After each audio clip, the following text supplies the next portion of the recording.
Muy buenas a todos y a todas, bienvenidos de nuevo al Rincón del Sano. Mi nombre es David, especialista en alimentación, y os doy la bienvenida a un nuevo vídeo sobre salud y alimentación.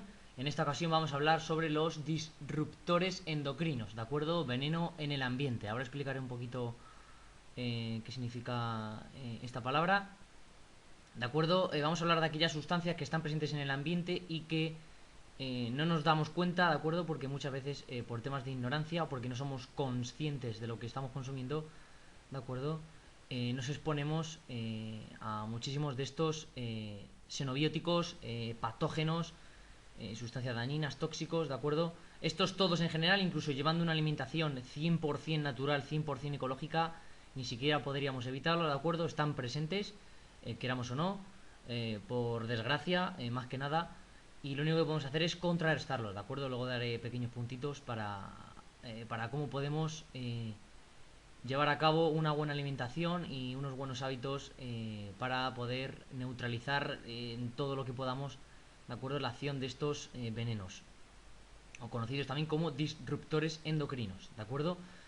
La palabra disruptor endocrino quiere decir que produce una alteración de estos sistemas endocrinos, es decir, una alteración hormonal, o sea, unas sustancias que pueden producir diversos cambios en nuestro cuerpo y que no sabemos a lo que pueden dar lugar, ¿de acuerdo? Dependiendo de la persona, de su susceptibilidad o de su sensibilidad, dependiendo de su sistema genético, o sea, todo eso podrá variar en función de que el xenobiótico o este disruptor endocrino o este veneno pueda producir daño o directamente pasar desapercibido, ¿de acuerdo? Bien, os presento aquí una imagen muy gráfica, ¿de acuerdo?, de la gran cantidad de disruptores endocrinos que tenemos en la dieta. Esta imagen ha sido extraída del Facebook de Walter Suárez Carmona, uno de los compañeros del gremio, un gran especialista en alimentación y fisiología, un auténtico profesional, ¿de acuerdo?, que nos brinda muchísima información. La he extraído de su Facebook, os la dejaré luego el enlace en la descripción, ¿de acuerdo? Aunque bueno, luego el trabajo ha sido de Shane Renier y Robert Sergis, pero en la foto y el trabajo, además, con muy buen aporte y documentación científica por parte de Walter, ya os digo que os dejaré el enlace en la descripción, es absolutamente increíble, ¿de acuerdo? Pues bien, según estos especialistas, aquí tenemos, por decirlo de alguna manera, un pequeño resumen de la gran cantidad de xenobióticos o de disruptores endocrinos que podemos encontrarnos en nuestro día a día, ¿de acuerdo? Lo que es a nivel del aire, a nivel de la alimentación, incluso a nivel de ropa, de muchos productos que solemos utilizar como consumo diario, ¿de acuerdo?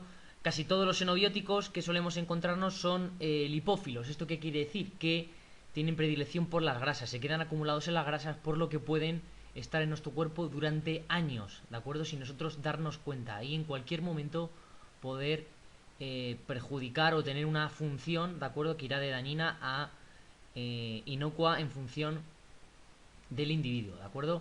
Aquí tenemos uno de ellos, por ejemplo, los cuidados de producto personal o los productos de cuidado personal, como pueden ser desodorantes, pues el aluminio, por ejemplo, los champús, los geles. Tendríamos luego fitoquímicos y colorantes alimentarios, como veis ahí, los pesticidas, herbicidas, fungicidas, plaguicidas, todo ese tipo de venenos que suelen echar a las cosechas, pues también. Tendríamos luego la contaminación de las fábricas, ¿de acuerdo?, que luego caen a los mares y a los ríos. Tendríamos los productos de plástico como el bisfenol A, los eftalatos, los medicamentos como indometacina, por ejemplo, el abuso de los AINES, el abuso de las aspirinas, de los antibióticos. Tendríamos luego la ropa, muebles, cadmio, plomo, el mercurio, o sea, una gran cantidad de tóxicos que están presentes en nuestra dieta, en nuestro ambiente, ¿de acuerdo? Incluso la ropa que nos ponemos y que no podemos, al fin y al cabo, evitarlo. Sí podemos contrarrestarlo, pero no evitar la exposición a estos agentes tóxicos y dañinos, ¿de acuerdo? Bien. Muy presentes en la dieta. Voy a poner los de los más comunes que nos podemos encontrar. Por ejemplo, en el caso del agua embotellada tenemos el famoso bisfenol A, acusado de producir cáncer. Muchísimas preguntas que me hacen en consulta. Oye, cuando les recomiendo beber agua mineral, siempre me comentan, oye, es que el agua mineral viene embotellada y tengo entendido o he escuchado que tiene una sustancia, o el plástico desprende una sustancia en el agua que es cancerígena. Sí, ese es el bisfenol A, ¿de acuerdo? Yo, sinceramente, prefiero apostar siempre por la embotellada antes que la de grifo, ¿de acuerdo? La de grifo para mí es un agua, no es pura, no es adecuada para el intestino, incluso la de Madrid, que puede ser la mejor agua de España, pero tiene muchísimo cloro, por lo menos para mi gusto. Luego, dependiendo de las tuberías, el proceso por el que pasa, no sé, no, aunque esté muy depurada, si haya muy buenos sistemas de control y calidad, sigo apostando por el agua embotellada mineral. Es cierto que tiene el tema del bifenol A, pero bueno, la sustancia es, la exposición a esta sustancia tóxica es, podríamos decir, casi inapreciable, ¿de acuerdo? Además, si evitamos la exposición del agua al calor, ¿de acuerdo? Y la tenemos bien refrigerada y no se produce ningún tipo de degradación del plástico, ¿de acuerdo? No tiene por qué pasar nada, absolutamente nada, ¿de acuerdo?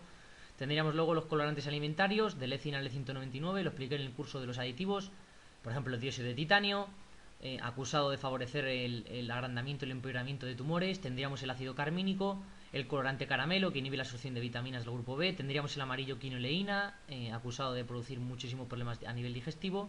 Hay muchos más, ¿eh? Hay algunos luego también que son que no producen ningún tipo de problemas, como la riboflavina, aunque sea vitamina B2, pero bueno, hay muchos colorantes que no tienen los carotenos, los carotenoides, la ceosantina, o sea, esos colorantes no tienen ningún tipo de problemas para la salud, es más, son beneficiosos. Luego teníamos vegetales y frutas, por el tema de pesticidas, el DDT, los carbamatos, insecticidas, las triacinas, los plaguicidas, los fungicidas, ¿de acuerdo? Están impregnadas, ¿de acuerdo?, de ese tipo de sustancias tóxicas que luego pueden producir muchísimas alteraciones. Los pesticidas, carbamatos, insecticidas, triacinas están acusados de producir alteraciones, sobre todo a nivel nervioso, ¿de acuerdo? Muchos de los pesticidas inhiben una enzima que se llama acetilcolinesterasa, ¿de acuerdo? Encargada de sintetizar acetilcolina, un neurotransmisor súper importante, ¿de acuerdo?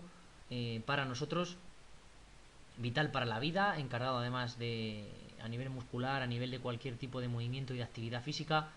La acetilcolina está bien presente por los pesticidas, son acusados de inhibir la enzima acetilcolinesterasa, ¿de acuerdo? Es un nombre un poquito raro, pero bueno, quedaros con ello. Contaminación, sobre todo en el ambiente, los benzopirenos, el monóxido de carbono, la polución que desprenden los coches, las furgonetas, los camiones, ¿de acuerdo? Sobre todo si estamos vivimos cerca de carreteras principales o de autopistas, o trabajamos en el centro de las ciudades, pues estamos más expuestos a este tipo de contaminación, ¿de acuerdo? Estas sobre todo suelen dañar a nivel respiratorio. Luego tendríamos los pescados, mercurio, cadmio, la histamina. Este tipo de sustancias tampoco podemos evitarlas, sobre todo por la gran contaminación en la que hay en los mares y los ríos. Sí que es cierto que tenemos muy buenos sistemas a nivel interno desintoxicantes, ¿de acuerdo?, que nos preservan de este tipo de tóxicos, pero siempre que podamos evitarlos, mejor. Cuando alguien me dice, oye, es que los pescados azules son muy ricos en grasa, es saludable, pero tienen mucho mercurio, sí, pero el mercurio es una cantidad, vuelvo a decir, muy pequeñita y que se puede evitar si llevamos luego una dieta rica en antioxidantes. Y si nuestros sistemas a nivel detoxificantes y sobre todo a nivel hepático y renal funcionan correctamente, no tenemos por qué tener problemas. Y lo importante siempre es contrarrestar, que haya un equilibrio. Luego tendríamos los cereales, por el tema del arsénico, fertilizantes, micotoxinas de hongos. Igual, un alimento bastante problemático y que suele dar muchos problemas por la gran cantidad de tóxicos que conlleva. Siempre es importante cuando consumáis cereales apostar cereales que sean autóctonos, ¿no? Peninsulares, o sea, que sean nacionales, de producto nacional, de importación nacional. O sea, evitar aquellos que vengan de China, de Indonesia, de todos esos países que tienen, normalmente el agua está bastante contaminada. Bien, vamos a lo interesante. ¿Cómo contrarrestar este tipo de tóxicos, este tipo de venenos? Pues bueno, en principal, un apoyo enzimático con glutatión, en acetilcisteína para apoyar las enzimas desintoxicantes del hígado, como las peroxidasas, catalasas. Tendríamos luego las amilasas, bromelaína. Estas son enzimas sobre todo para apoyar a nivel digestivo al estómago, al páncreas, porque muchísimas de las comidas que comemos o que introducimos en nuestra alimentación están refinadas y producen un desgaste enzimático importante. Luego tendríamos oligoelementos, azufre, molibdeno, manganeso, magnesio, selenio, calcio, potasio, silicio. O sea, este tipo de minerales incluidos en la alimentación van a ayudarnos y van a prevenir muchísimos problemas o el daño de estos xenobióticos, ¿de acuerdo? Porque van a favorecer la acción de nuestro hígado, uno de los principales filtros del cuerpo. Vitaminas, B6, vitamina C, vitamina D3, ácido fólico, B12, omega 3. Una de las preguntas también que me hacen en consulta, oye David, ¿me tengo que suplementar? Yo muchas veces pregunto, depende de lo que comas y depende del objetivo, ¿de acuerdo? La suplementación no es necesaria, pero cada día más va siendo casi obligatoria. Yo en casi todos mis pacientes y clientes suelo recomendarlas, y no voy a engañar. Casi siempre la suplementación la dejo a nivel de recomendación, pero en algunas personas ya es obligatorio. Por ejemplo, si fumas, si consumes bebidas alcohólicas, si tomas anticonceptivos, Si tu alimentación está basada en alimentos refinados, hay que suplementarse. Es cierto que al final tampoco hay que consumir vitaminas de manera desmesurada y también con conciencia, o sea, de nada me vale comer de manera refinada y luego tomar suplementos vitamínicos, porque todas esas vitaminas lo único que me van a ayudar es a metabolizar basura, una cosa que no me interesa. Siempre es importante que nos suplementemos, ¿de acuerdo? También modificar nuestros hábitos dietéticos, ¿de acuerdo?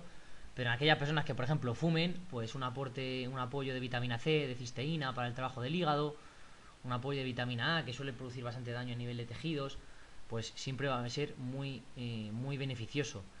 Yo trabajo con una línea de suplementos, además, que incluye un sistema de transporte NTC que mejora la asimilación y disponibilidad de estos suplementos, haciendo que sean más asimilables y más efectivos. ¿De acuerdo? Luego os dejaré el enlace de descripción de los suplementos de los que estoy hablando.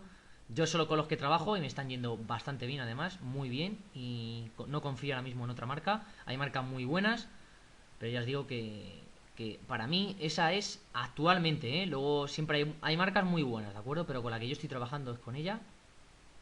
Os dejaré además el enlace en la descripción para que la veáis, toda la gama de suplementos que tiene. En función de la persona vamos recomendando uno u otro. También se pueden trabajar con nutrientes de manera aislada, ¿de acuerdo? Pero ya en casos específicos. Siempre lo importante es buscar una sinergia entre nutrientes, que ahí es donde verdaderamente vamos a conseguir ese efecto saludable.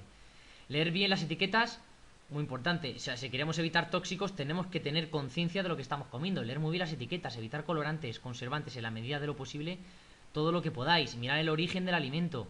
Mirar si ese alimento, por qué proceso ha pasado, cómo viene envasado, ¿de acuerdo? En qué supermercado lo compramos, que eso también es importante. De qué marca. Porque hay muchas marcas que al final, las marcas blancas tampoco, ya sé que son más baratas, pero no son sinónimo de saludable, ¿de acuerdo? Bueno, ni siquiera las conocidas. Limitar el consumo de refinados y aumentar el ecológicos, en la medida de lo posible, ¿de acuerdo? Pues evidentemente un alimento integral, ecológico, puro, que no haya sido sometido a la acción de pesticidas, plaguicidas o a un proceso de refinamiento, pues será muchísimo más nutritivo para nuestro cuerpo, se aprovechará mucho mejor. Tendrá además más enzimas, más vitaminas, más minerales. Emociones positivas. Podríamos decir que para mí el cuadro emocional es el más importante, ¿de acuerdo? Siempre estar contentos, evitar los focos de estrés, las personas tóxicas, situaciones adversas, o sea, la adversidad, pero cuando ya se ve como frustrante, tenemos que intentar evitar ese tipo de aspectos, ¿de acuerdo? Un aspecto emocional positivo va a beneficiarnos mucho, sobre todo a nivel de salud, y puede significar el enfermar o no enfermar, ¿de acuerdo? Ahí te podemos poner el típico caso vamos a poner el ejemplo de Pepito, ¿no? Pepito, que se fuma 2 paquetes de tabaco diarios, pero vive en el campo, está contento, él tiene su pensión, él está en la mar de a gusto y nunca tiene ningún tipo de problema. Y luego a lo mejor un chaval joven que hace deporte,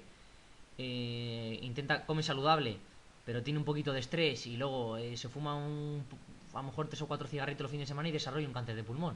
Como digo, bueno, pero qué mala suerte no ha tenido este chico, con lo joven que es, cómo ha podido. Bueno, pues son cosas que pasan, ¿de acuerdo? Y las emociones juegan un papel muy importante. El aire fresco, o sea, rico en oxígeno y libre de mezopirenos o de sustancias tóxicas provenientes de la contaminación, de esa polución industrial, pues evidentemente mucho mejor. Aquellas personas que estén o que su vivienda esté o que pasen más horas cerca del campo, o sea, de zonas que estén inundadas de árboles, pues respirarán un aire muchísimo más puro, sus tejidos estarán más oxigenados y sus órganos muchísimo más limpios, ¿de acuerdo? O sea, la mejor manera de limpiar muchas veces es no ensuciar. Si quieres limpiar, no ensucies, así no tendrás luego que estar enfocándote en tareas de limpieza, ¿de acuerdo? Así que estos serían los aspectos generales para contrarrestar los xenobióticos provenientes del ambiente.